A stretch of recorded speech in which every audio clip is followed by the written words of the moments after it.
qu'ils ont porté à l'UFDG, à son président et bien naturellement à l'épouse du président qui se bat. Écoutez, on travaille, on souffre, on est gazé, tué pour vous, les jeunes. Aujourd'hui, vous n'avez pas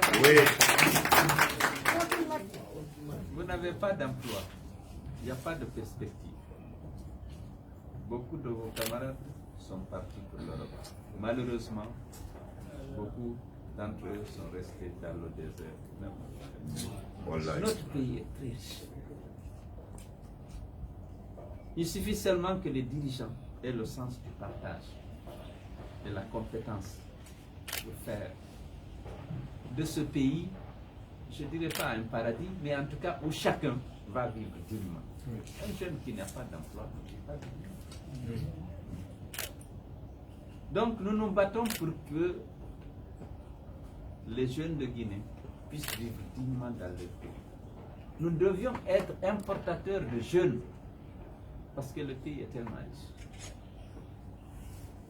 Mais si les dirigeants n'ont pas pitié, comment on dit pitié en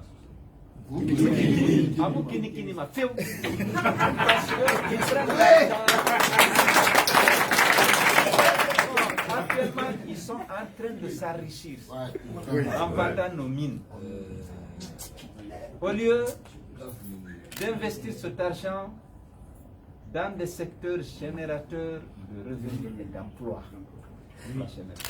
Aujourd'hui, tu veux créer ta petite PME, tu ne peux pas, tu ne sais pas à qui t'adresser. Tu peux avoir une belle idée de projet, mais s'il n'y a rien pour t'assister, c'est vide. Il ne s'agit pas pour aider les jeunes, il ne s'agit pas de les prendre en charge. Ou à la veille des élections, donner un sac de riz ou un carton de poisson. Ça, c'est dangereux. Il faut aider chacun à se prendre en charge. Et prendre en charge ses vieux parents. Parce qu'ici, nous n'avons pas de caisse de prévoyance sociale. Lorsqu'on est vieux, on ne compte que sur les jeunes. Et il faut aider les jeunes. Les gens n'ont pas pitié. Si vous savez combien de fois aujourd'hui ils amassent l'argent, ils construisent des maisons, achètent des terres, des milliards de dollars. Et lorsque vous savez qu'il y a des gens qui ne peuvent pas assurer 2 repas par jour, c'est pourtant de Guinée. Nous avons le même droit sur la bauxite, sur le fer, sur l'or, sur le diamant, sur nos poissons, etc. Ils sont injustes. Donc il faut qu'on se mobilise pour mener ce combat. Si vous voyez qu'on est dans la rue, ce n'est pas pour le pouvoir. La lutte pour le pouvoir, s'il y avait la démocratie, le respect des règles, c'est à l'occasion des élections. Mais ils ne respectent pas la loi. Ils ne se préoccupent pas des conditions de vie des citoyens. On peut attendre les élections. On se lève, on dit respecter la loi. Le président a juré de respecter la Constitution et les lois de la République. Aujourd'hui, il veut violer tout ça. Est-ce qu'on doit être assis? Non. Vous connaissez les conditions dans lesquelles vit aujourd'hui notre peuple. Il veut rester encore pour s'emparer des richesses du pays et laisser la population, notamment la jeunesse, en dehors du système économique. Non, ce n'est pas acceptable. La priorité aujourd'hui pour nous, c'est de lutter contre le troisième mandat. Ce n'est pas de réjouissance. Il faut que vous mobilisez, qu'on se lève tous pour exiger. On a dit, nul ne peut exercer plus de 2 mandats. Oui. Il a prêté serment sur ça, il a juré devant tout le monde. S'il veut violer ça, il faut qu'on lui dise non. Oui.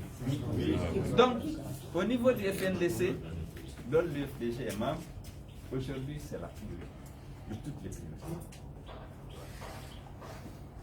Il faut que vous nous aidiez pour qu'on change ce pays. Pour que les gens vivent dans la fraternité, dans la tolérance, mais aussi dans la dignité. Quelqu'un qui ne mange pas à sa faim n'est pas digne. Un jeune qui n'a pas d'emploi n'est pas digne. Un couple qui vit dans la famille, qui se lève, qui n'a rien donné à son enfant ne peut pas être digne. Or, il y a beaucoup de richesses dans ce pays. C'est le partage qui est le problème. C'est le partage. Aujourd'hui, des milliards et des milliards de dollars rentrent dans le pays. Voyez l'état de nos routes. Voyez les conditions dans lesquelles on vit, nos hôpitaux, nos écoles, un enseignement au rabais. Même lorsque tu sors de l'école, tu sors avec un bagage faible. L'UFDG va faire en sorte que les jeunes de Guinée aient un enseignement de qualité. Vous êtes tous même si vous sortez d'ici, vous allez ailleurs, vous n'aurez aucun complexe vis-à-vis des Sénégalais, des Béninois et des Ghanéens, parce que vous aurez reçu un enseignement de base qui est meilleur ou qui est au moins équivalent à ceux qui sont reçus. On laisse l'enseignement. Ce n'est pas juste vis-à-vis de l'avenir. Lorsqu'on aime un pays, on doit aimer sa jeunesse. Parce que c'est ça l'avenir. Tout homme responsable aime ses enfants. Tout président responsable doit avoir comme priorité la jeunesse, pas seulement dans les discours, mais dans les faits. Donc c'est ça la politique. Nous allons vous demander de vous mobiliser pour lutter contre le troisième mandat.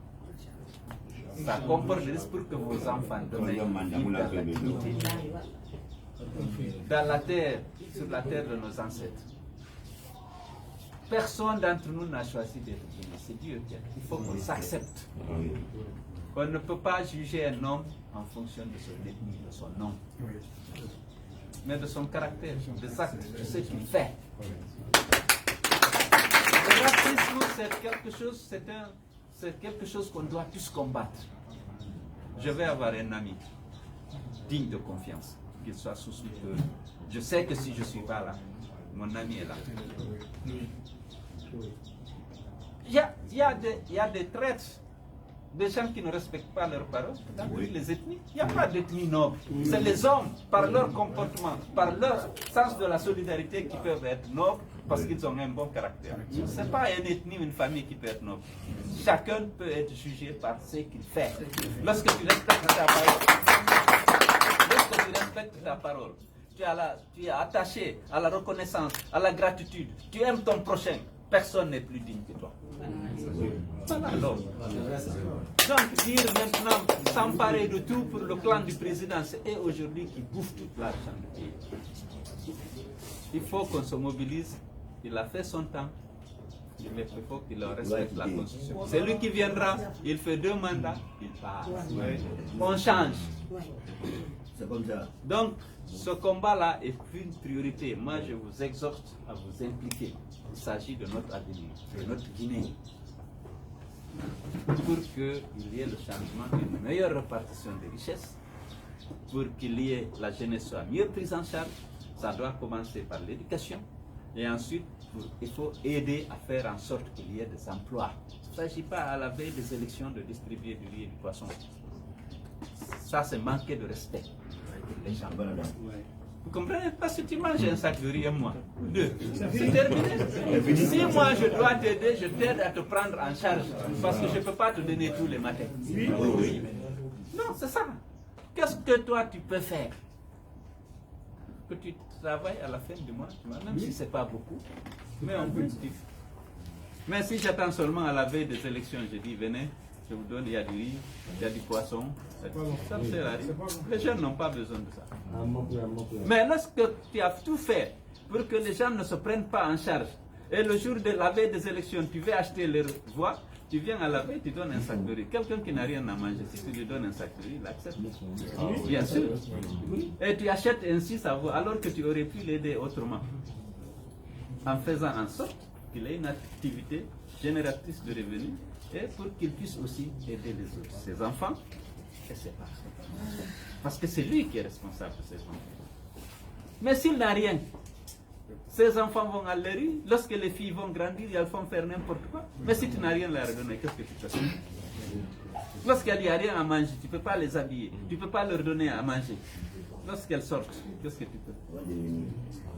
Vous devenez n'importe quoi. Or, si tu travailles, tu les nourris, tu les habilles, tu les envoies à l'étude, tu peux leur imposer la discipline et la bonne éducation. Mais si tu n'as pas les moyens, tu te bien. Lorsqu'on aime, lorsqu'on prochain, on doit l'aider à se prendre en charge. C'est pourquoi la philosophie de l'UFDG c'est aider chacun. Gagner, pas amener, faire des dons, donner 100 000 francs, un sac de riz et tout. Ça ne sert à rien. Il faut que chacun puisse gagner dignement ses revenus et puis les utiliser pour entretenir sa famille, pour entretenir ses vieux parents et solliciter ses bénédictions. Parce que nous sommes des Africains. Le général Lansana Conté était un homme juste. Il n'aimait pas l'injustice. Aujourd'hui, on dit qu'on prend la Guinée là où Sékou Touré l'a laissé, on veut négliger, oublier le général Lansana Conté. Le général Lansana Conté, c'est le père de la démocratie. C'est le père de la liberté. Pour que les Guinéens sortent, reviennent, pour qu'ils disent ce qu'ils pensent dans la presse ou ailleurs, c'est Lansana Conté. Vous comprenez? Il tenait à l'unité de la nation, à l'égalité des citoyens. Aujourd'hui, on a mis tout ça politique en disant qu'il n'a pas existé, qu'il était un ignorant. Tout ce qui a été fait, c'est les premiers ministres, parce que les premiers ministres sont devenus les adversaires du pouvoir. Non, le président Conté est un responsable qui veillait, tant qu'il avait la plénitude de ses facultés, il veillait à ce que le pays soit bien géré, qu'il n'y ait pas d'injustice, parce qu'il avait horreur de l'injustice. Nous allons le réhabiliter parce que ça a été un grand homme d'État. Maintenant on dit, ouais, c'est pas lui, c'est le Cellou. Oui, moi je suis fier de mon bilan sous Conté. Sous sa direction, on a désenclavé la Haute-Guinée. Sous sa direction, j'ai fait l'autoroute. Sous sa direction, j'ai fait le pont sur la Fatala. Sous sa direction, j'ai fait la route Séré 12 Récoré-Lola. J'ai éliminé le bac à Diani. Sous sa direction, il n'y a pas de bac sur les axes principaux en Haute-Guinée. À Kouroussa, à Djelbakoro, à Sigiri et jusqu'à Kourimali. Et donc, vous connaissez le pont sur la Fatale? C'est sous sa direction que j'ai réalisé ça. C'est sous sa direction que j'ai fait la promotion de l'autoroute et les échangeurs que vous voyez aujourd'hui. Ils vont dire qu'on n'a rien fait, qu'on a mis le pays à terre. Juste parce qu'on est adversaire politique. Ceux qui étaient membres du gouvernement Conté, qui sont avec lui, eux, ils sont vertueux, ils sont bien. C'est ceux qui sont opposés avec moi, c'est eux qui avaient mis le pays à terre.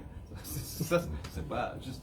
Bref, donc nous, la priorité, vraiment, il faut qu'on se mobilise pour lutter contre ça, pour que le monsieur parte et que les Guinéens choisissent librement leur président.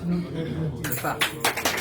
Il peut rester ceux qui profitent aujourd'hui de nos richesses minières et financières autour de lui, ils ne veulent pas arrêter.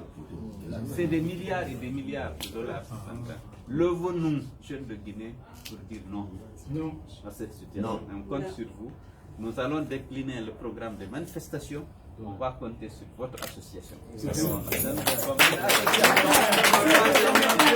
association partenaire du FNDC et de l'UFDG. Merci.